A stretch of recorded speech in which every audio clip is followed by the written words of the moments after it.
Hello everyone, welcome to How to Browse Your YouTube channel. In this video I'll show you how to log to Pinterest through Google account. So let's jump right into the video. It's pretty easy. So what you have to do is to head over to your default browser and here write pinterest.com, click on login, and then here continue as your Gmail, and then just select your Gmail, and here you have to write your age, continue. Now click on next, click on next,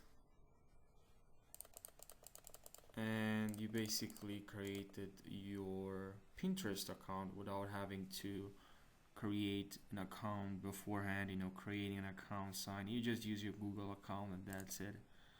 So it's much faster, and I hope this video helped you. If this video helped you, don't forget to subscribe for more tutorials. Thank you for watching, and I'll see you in the next tutorial. Take care, guys.